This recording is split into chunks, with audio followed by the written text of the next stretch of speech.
Insya Allah kita membahas ini materi tentang himmah, tekad, cita-cita, kaitannya dengan tenaga medis dan kesehatan. Insya Allah bahasan kita mulai pengantarnya, pengertiannya, kemudian himmah dan kadar diri, efek himmah itu apa, baru kita bahas tenaga medis dan kesehatan terkait dengan himmah ini. Kalau kita lihat realitas yang ada di tengah-tengah kita, kadang makan itu ketika sudah sakit-sakit sedikit menjadi malas. Ini ada yang sampai meninggal nih. Sakit, malas makan, dituruti. Ya ujungnya bisa kita lihat wafat. Kalau tidak wafat ini bisa malah membunuh. Yang malas makan anaknya, bapaknya mempercepat matinya. Ya ini dibunuh bapaknya gara-gara rewel anaknya tidak mau makan. Di sisi lain kebalikannya itu ada yang obesitas, ya. Sangat senang makan, ya. Hingga ini menjadi penyebab kelima kematian di dunia. Overweight, ya, kegendutan, overgemoy. Ya, ini nanti menyebabkan penyakit-penyakit yang lain. Dan ini sepertinya menjadi problem mungkin bagi dunia kesehatan, karena kita lihat yang berobat itu sekarang semakin banyak, ya. Antriannya juga semakin panjang. Kadang kita juga males kalau sakit-sakit dikit itu untuk berobat. Nah, ada ungkapan ini dari Qadhi, ya, Qadhi Abdullah bin Subrumah. Beliau katakan, ajibtu minalladzi yahtami minat ta'ami makhafatad da'. Aku heran dengan orang yang dia mampu melakukan diet dari makanan karena takut penyakit. Ini masih lumayan ya, ada orang takut penyakit akhirnya diet. Tetapi yang bikin heran bukan itu. Bikin heran beliau itu kaifala yahtami minadzunubi makhafatan nar. Ada orang yang diet itu begitu rupa dijalani, sakit-sakit itu bisa dia tahan, lapar bisa ditahani, tetapi tidak bisa diet dari dosa, ninggalin dosa karena takut neraka. Mestinya takut neraka itu lebih bisa dia punya semangat untuk tinggalkan dosa. Nah, kita masuk ke pembahasan himmah itu apa. Saya kutipkan dari kitab Madarijus Salikin. Al-himmatu ma yamlikul imbi'atha lil maksudi sirfan. Himmah itu adalah apa-apa atau sesuatu yang memiliki pengaruh sirfan secara murni, ya, al-imbi'ats lil maksud, untuk tujuan yang dimaksudkan. Jadi himmah itu ya sesuatu yang punya kekuatan untuk mendorong seseorang itu melakukan aktivitas dalam rangka meraih tujuan, tapi secara murni karena dorongan ini sendiri. Bahasa lain himmah itu ya niat, tekad, azimah. Tapi ini kaitannya pada level ini. La yatamalaku sahibuha, yang orang yang punya himmah itu tidak mampu menguasai dorongan ini, wala yaltafitu anha, dan dia tidak akan menoleh dari tujuan atau cita-cita ini atau himmah ini. Beliau kemudian jelasin apa maksud dari ungkapan yamlikul imbi'atsa lil maksud, ya, memiliki dorongan, ya, pengaruh untuk melaksanakan maksud atau tujuan. Maksudnya adalah yastauli alaihi ka istila'il malik alal mamluk. Himmah itu, tekad, tujuan, cita-cita itu akan menguasai dia sebagaimana penguasaan raja terhadap budaknya. Jadi penguasaan tuan terhadap budaknya dia kuasai. Si budak tidak bisa kemana-mana. Begitu juga kita ini manusia ketika punya himmah, cita-cita bukan sembarang cita-cita, tapi cita-cita, tekad yang itu tidak mampu kita keluar dari situ. Hidup tidak akan terasa tanpa itu, tidak akan menoleh kepada yang lain. Itu himmah. Makna sirfan yakni khalison, ya, sirfan ini artinya murni, bukan karena yang lain. Kalau membela-bela seseorang karena duit itu bukan himmah, ya. Himmahnya berarti mungkin duit, ya, karena duit itu menjadikan dia mau melakukan apa saja, tidak peduli kesehatan, tidak peduli ini, karena dapat uang dia lakukan itu. Itu bisa himmahnya di situ, ya. Jadi murni karena himmah, bukan karena yang lain. Wal muradu, dan yang dimaksud adalah annal himmatal abdi, bahwasanya himmahnya seorang hamba idza ta'allaqat bil haqqi ta'ala, jika ya, dilekatkan atau berkaitan dengan hak Allah Ta'ala, ya, tolaban shadiqan khalisan makhdon, sebagai sebuah tolab atau permintaan, tuntutan yang benar, yang murni dan suci, fatilka hiya al himmatul aliyah, maka inilah himmah al aliyah, tekad tertinggi. Kalau tekad itu kaitannya murni untuk Allah Subhanahu wa Ta'ala, segala perbuatannya dia murni mencari keridhaan Allah Ta'ala, tapi di bawahnya ya ada himmah-himmah yang lain, mungkin begitu. Kemudian beliau katakan, ya, himmah aliyah ini allati la yatamalaku sahibuha. Ya, himmah aliyah itu akan menjadikan, ya, yang orang memiliki himmah itu dia tidak akan mampu menguasainya, nggak akan mampu menguasai himmah itu.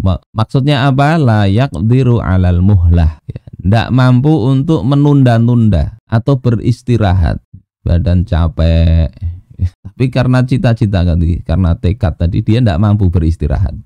Ini kalau punya himmah al-aliyah tadi. Wala yatamalaku sabrahu li ghalabati sultanihi alaihi. Dia tidak akan mampu untuk bersabar. Nanti-nanti sajalah. Tidak. Kenapa? Karena ya, kekuasaan atau pengaruh dari himmah tadi yang mengalahkan dia. Ini kalau betul-betul punya himmah itu begitu ya. Kita ini kadang mengatakan, oh, himmah kita dakwah, atau kita ini punya cita-cita yang tinggi untuk berjuang misalnya. Tetapi apa yang kita lakukan, kita santai-santai, tidak serius, belajarnya juga santai-santai, leha-leha dalam hidup. Maka itu pengakuan yang dusta, kita tidak punya himmah berarti. Jadi ini dalam segala hal nanti ya, mau jadi tenaga medis, mau jadi ulama, jadi pejuang, punya tekad enggak? Kalau punya tekad betul itu kelihatan dari sini. Orangnya bisa merasakan bahwasanya dia itu hidupnya memang untuk itu, tidak bisa berpaling dari itu. Tidak enak hidup itu tanpa melakukan sesuatu yang akan menjadi tujuan tadi dari cita-cita atau himmahnya itu. Wa syiddati ilzamiha iyyahu bi talabil maqsud. Dia akan sangat terikat dengan apa yang dia maksudkan, dengan tujuannya untuk mencari bagaimana menunaikan apa yang dia tuju, merealisir tujuan, dia akan terikat dengan itu. Sehingga apa-apa yang diperlukan itu akan dia upayakan. Ya, kalau dokter misalnya kaitannya dengan kesehatan, ya, berarti hal-hal yang menyangkut dengan ilmu kedokteran dia perhatikan betul. Bagaimana dia pasien ini bisa sembuh, dia pikirkan betul. Mungkin sampai pulang ke rumah, pasiennya masih di rumah sakit, dia masih memikirkan, menganalisa, ini gimana pasien ini supaya sembuh. Nah, itu berarti punya tekad, punya himmah yang terkait dengan kesehatan. Kalau dai ya begitu juga, apa saja yang diperlukan untuk dakwah dia akan persiapkan. Wala yaltafitu anha ila ma siwa ahkamiha. Dan ini yang kedua, dia tidak akan menoleh kepada apa yang selain hukum-hukumnya, selain yang akan membuat tujuan itu terrealisir, tidak menoleh ke yang lain. Wa sahibu hadhil himmah, orang yang memiliki himmah seperti ini, syari'un wusuluhu wa dhafaruhu bimatlubihi. Dia akan cepat ya untuk sampai dan sukses terhadap apa yang dia maksudkan, yang dia inginkan, karena dia fokus itu ya, fokus. Dan seterusnya ini di dalam kitab Madarijus Salikin juz 3 halaman 6. Saudara-saudaraku yang dimuliakan Allah Subhanahu wa taala, oleh karena itu maka orang-orang khusus ya, para alim ulama yang memang memperhatikan dan meneliti masalah ini, mengatakan kadar diri seseorang itu tergantung dengan himmah ini. Ya, di kitab masih Madarijus Salikin. Ini sebelum penjelasan himmah tadi sebetulnya. Wal amatu taqul, orang-orang umum, orang-orang awam itu mengatakan qimatu kulli mri'in ma yuhsinu. Nilai atau kadar diri, derajat seseorang itu tergantung dengan apa yang dia lakukan, ya, tergantung dengan kebaikan amalnya. Ini kata orang umum, lihat di amalnya, maka itu derajatnya terhitung di situ. Kemudian wal khassatu taqul, sementara orang-orang khusus ya, orang-orang yang alimnya ya, sebagian yang ya lebih khusus lah, mengatakan qimatu kulli imri'in ma yatlubu, nilai atau kadar setiap orang itu tergantung dengan apa yang dia cari. Yuridu anna qimatal mar'i himmatuhu wa matlabuhu. Ya, yang dimaksud adalah bahwasanya nilai kadar diri, derajat seseorang itu tergantung dengan himmahnya dan apa yang dia cari dalam kehidupan. Nah, ini ya ada perbedaan begitu. Padahal himmah ini kan tidak bisa dilihat. Jadi ini ada dalam hati, ada dalam pikiran manusia. Tetapi di kitab Mirqatul Mafatih ya, ketika menjelaskan perkataan Sayyidina Ali bin Abi Thalib, yakni beliau katakan uluwul himmah minal iman. Uluwul himmah, cita-cita yang tinggi. Yang tadi himmah aliyah kalau di dalam Madarijus Salikin.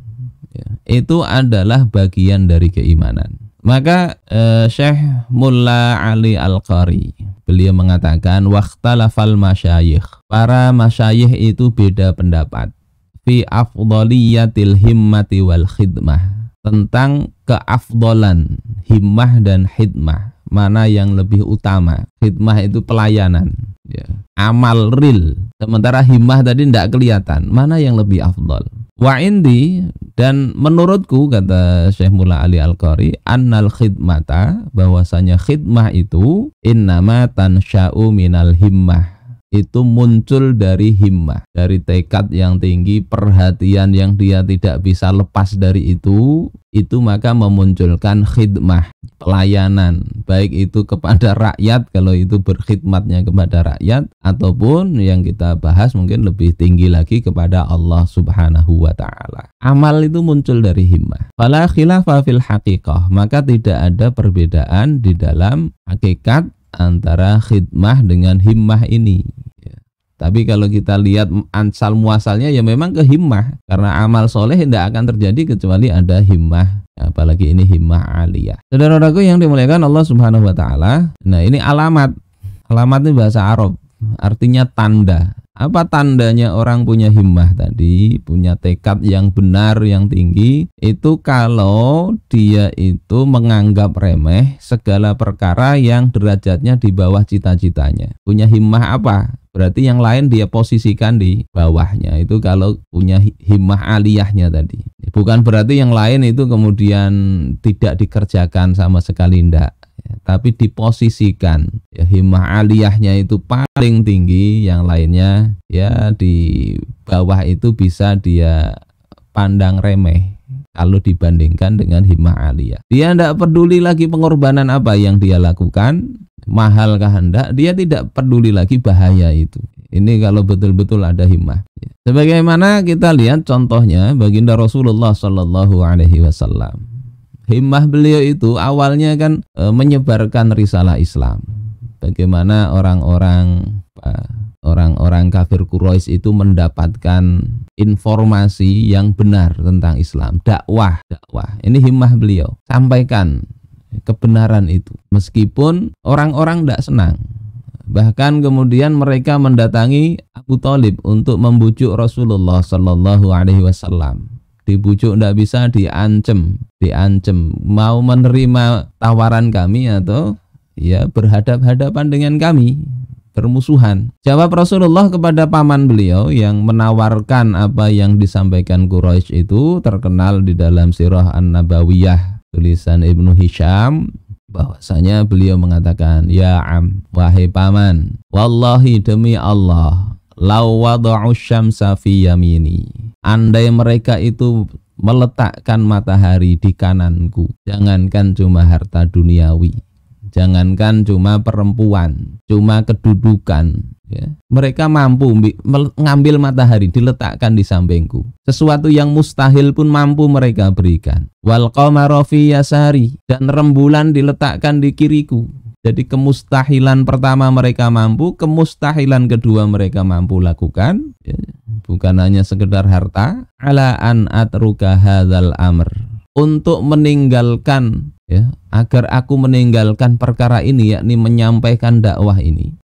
Disogok supaya tidak ngomong, hatta yudhhirahullahu au ahlika fih ma taraktuh, hingga Allah memenangkan perkara dakwah ini atau aku hancur bersamanya, ma taraktuhu, aku tidak akan meninggalkannya wahai paman. Sampaikan itu kepada orang-orang Quraisy tadi yang membujuk engkau. Ini bentuk apa? Bentuk himmah aliyah tadi, tekad yang tinggi, tidak peduli dengan tawaran, tidak akan menoleh dengan jabatan. Nah, ini mudah kita katakan, tetapi sekali lagi ini perlu tadi ya kita bangun ya, karena kadar diri kita itu ada di sikap ini. Amal mungkin sulit lah untuk menyamai orang-orang yang ahli ibadah, tapi himmah ini kadarnya lebih ya, kadar seorang tergantung himmahnya. Jadi sikap teguh ini. Setelah beliau berhasil ya Allah berikan nusrah di Madinah, maka himmah beliau itu tidak cukup, nggak terbendung dengan jazirah Arab ya, beliau Persia, Romawi, bahkan dunia ini menjadi cita-cita tertinggi beliau, sebagaimana di dalam Al-Qur'an, huwallazi arsala rasulahu bil huda wa dinil haqq liyudhhirahu 'alad dini kullih walau karihal musyrikun. Dialah yang mengutus ya, utusannya dengan membawa petunjuk dan agama yang benar, liyudhhirahu 'alad dini kullih, untuk dimenangkannya atas seluruh agama. Jadi ini menjadi tekad beliau, sehingga ya beliau kirim pasukan di akhir hayat beliau itu masih ya, mengirim pasukan dipimpin oleh Usamah bin Zaid dan juga beliau lakukan futuhat 27 kali beliau ikut dalam ghazwah ya, pasukan yang beliau pimpin sendiri. 35 kali beliau mengirim pasukan tanpa ikut besertanya. Ini bentuk apa? Adanya himmah yang tinggi. Kalau ndak, ini mungkin usia-usia beliau yang sudah sepuh itu lebih enak tidur di rumah daripada itu. Contoh kedua ini Umar bin Abdul Aziz. Sebenarnya contohnya banyak ya.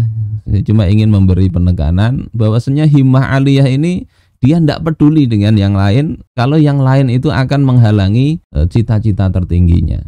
Beliau cita-cita tertingginya setelah diangkat menjadi khalifah, menggantikan khalifah sebelumnya, itu adalah menebarkan keadilan di tengah-tengah manusia, memberikan hak-hak yang dulunya diambil negara secara batil ya, zalim ya, merampas tanah misalnya dengan alasan pembangunan atau proyek strategis khilafah misalnya, beliau kembalikan. Dan di hari pertama ketika beliau itu malamnya itu mengurus jenazah khalifah sebelumnya, beliau menjelang zuhur itu masuk ke kamar. Kemudian putra beliau namanya Abdul Malik itu menanyakan, "Madza turidu an tasna'a ya Amirul Mukminin?" Sudah 30 menit, sebentar ya. Ini kesehatannya belum nih, masih baca rahimah ini. "Apa yang ingin engkau lakukan wahai Amirul Mukminin?" Maka jawab beliau, "Ay bunayya uridu an aghfuwa qalilan." Wahai anakku, aku ingin tidur sebentar. Falam tabaqa fi jasadi taqah. Tidak ada lagi tenaga tersisa di dalam badanku ini. Lemes bener sudah, mau tidur dulu. Maka putranya mengatakan, "Ataghfuwa qabla an taruddal madzalim ila ahliha ya Amirul Mukminin." Apakah engkau mau tidur sebentar sebelum engkau kembalikan kezaliman-kezaliman penguasa sebelum ini kepada pemiliknya wahai Amirul Mukminin? Maka jawab Umar bin Abdul Aziz, "Ai bunayya inni qad sahirtul barihah fi ammika Sulaiman." Wahai anakku, aku sudah begadang kemarin mengurus paman engkau, yakni jenazahnya Sulaiman.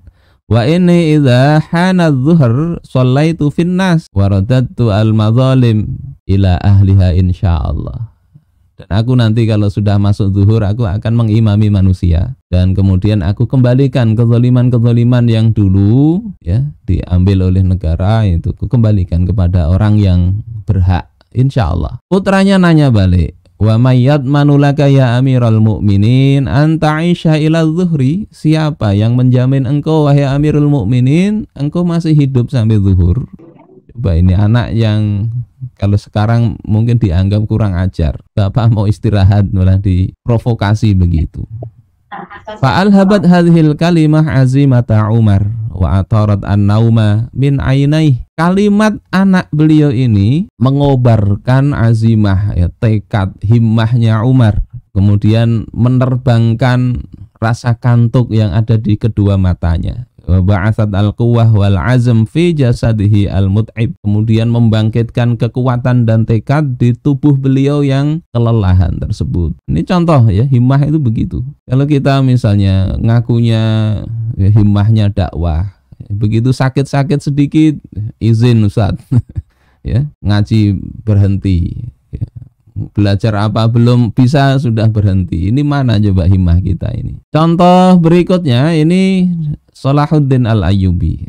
Ini masih Gaza, masih bergolak ini. Beliau himmah yang besar itu adalah tahriru Baitul Maqdis wa ikhrajus salibiyyin min, membebaskan Baitul Maqdis yang dikuasai oleh pasukan salib dan mengusir pasukan salib.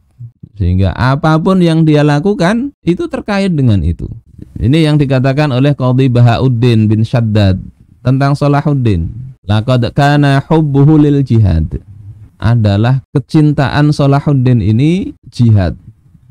Sehingga mulai kecil itu memang senangnya itu ya, berjihad. Wasyaghafu bihi qad istaula ala qalbihi wa sairi jawarihi istilaan aziman. Dan minat atau gairah jihad beliau itu betul-betul menguasai hati beliau dan seluruh anggota tubuh beliau dengan penguasaan yang sangat besar. Jadi pengaruhnya itu besar sekali terhadap hati, pikiran dan badan beliau. Bihaitsu ma kana lahu haditsun illa fih. Ya, dari sisi bahwasanya beliau itu tidaklah berbicara kecuali tentang jihad ini. Jadi pembicaraan yang mendominasi beliau tentang jihad, strategi, alat-alatnya dan sebagainya.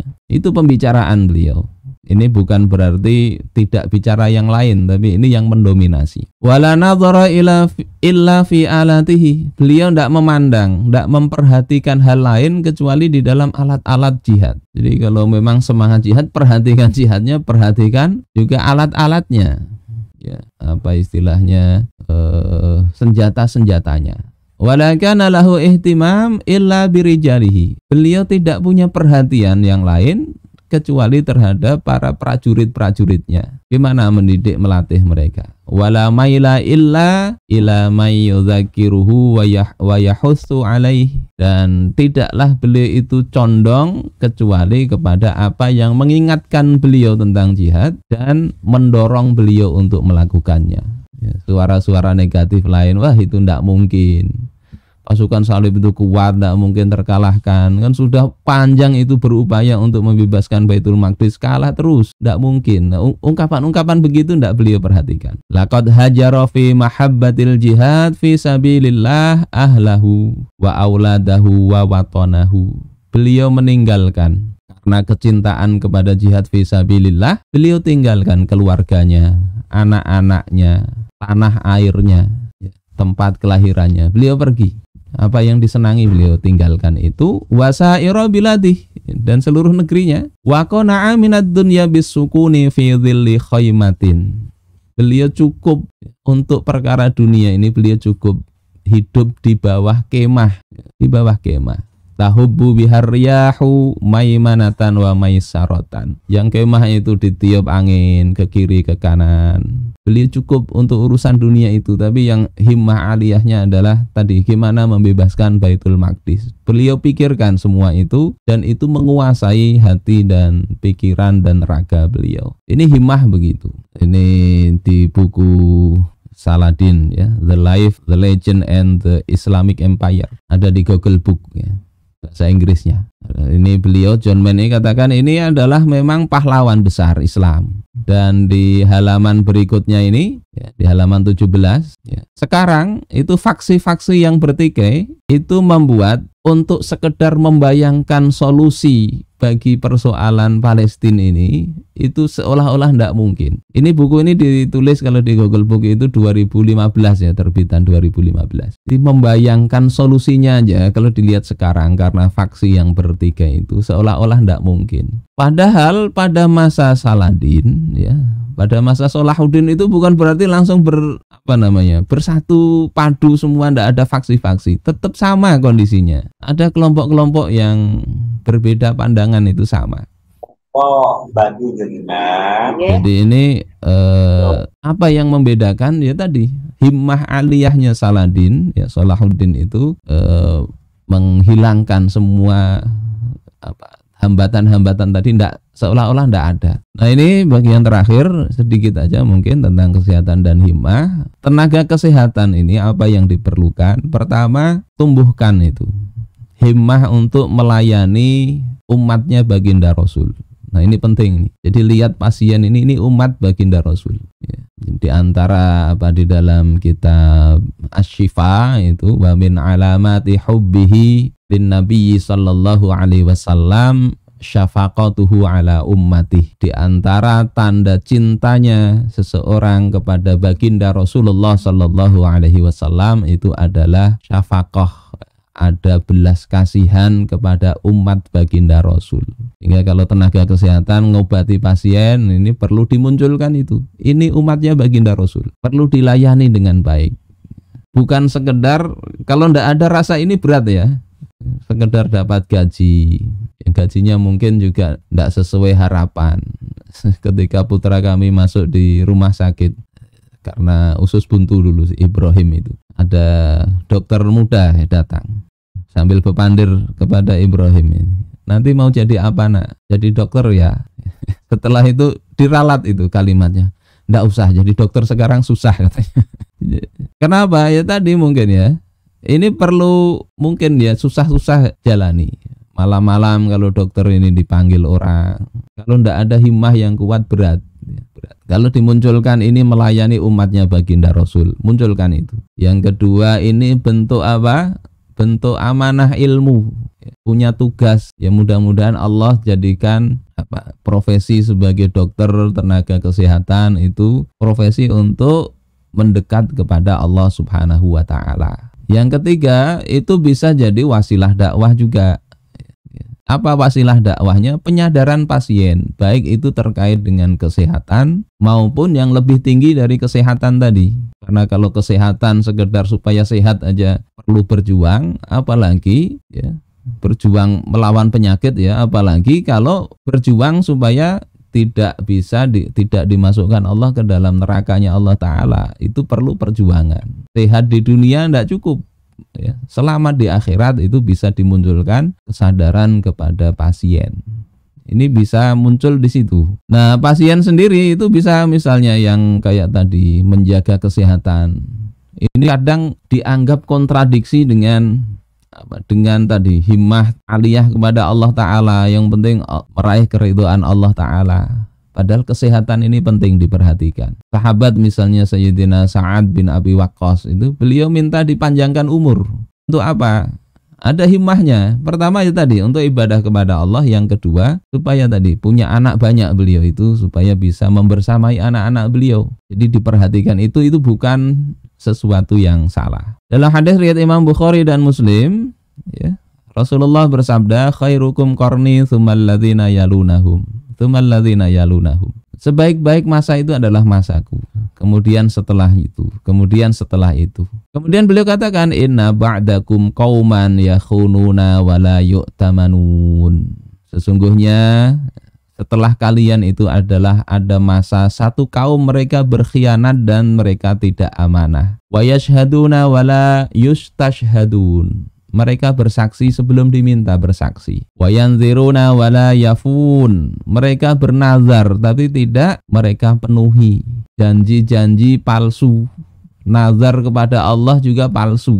Ya, kalau nazar kepada Allah, janji kepada Allah dia tidak penuhi, apalagi sekedar kepada rakyat. Wa yazharu fihi mussaman. Dan nampak pada mereka itu kegemukan, obesitas, kegemukan. Ini kenapa misalnya kita supaya tidak gemuk? Kita bisa ambil ini. Namanya himmah itu kan muncul dari pemahaman. Pemahaman ini bisa disampaikan kepada pasien-pasien yang mungkin obesitas, senang makan. Sampaikan ini. Ini ciri kaum yang khianat dan sebagainya. Ini ciri ya, bukan berarti kalau gemuk berarti khianat, ndak amanah, ingkar janji, ingkar nazar. Tapi ciri orang ingkar janji, ingkar nazar itu salah satunya adalah nampak pada mereka kegemukan. Imam Al-Qurtubi ketika jelasin ini dan juga hadis Muslim ya, yang sama-sama mencela kegemukan, beliau katakan bukan gemuk yang enggak sengaja, tapi yang dilarang, yang dicela Rasul itu adalah kegemukan yang disengaja, yakni karena pola makan tadi senang-senang aja, minum foya-foya ya, pokoknya bernikmat-nikmat dalam hidup ngikuti hawa nafsu ya, itu yang jadi perhatian, ini yang kemudian menimbulkan kegemukan yang tercela. Kalau bukan karena ini, misalnya sudah makan biasa aja 3 kali sehari misalnya dengan ukuran normal kok ya gemuk terus ya, maka ya itu tidak tercela, insya Allah begitu ya. Tapi kalau bisa berupaya supaya sehat, supaya tidak begitu ya, bisa diupayakan. Ini yang tercela itu. Alladzina kafaru yatamatta'una wa yakuluna kama ta'kulul an'amu wan naru mathwal lahum. Karena ini orang-orang kafir misalnya bersenang-senang di dunia, makan seperti makannya binatang, dan jahanam adalah tempat tinggal mereka. Ini mungkin beberapa hal terkait himmah ini bisa dimunculkan di benak kita, dan juga wabil khusus kalau di sini para dokter dan membina atau mendidik pasien ini penting untuk mereka itu sehat ya, minum obat atau apa. Kalau sekedar disuruh ini mungkin mereka ada yang males. Nah, itu bisa dikasih pembelajaran tadi.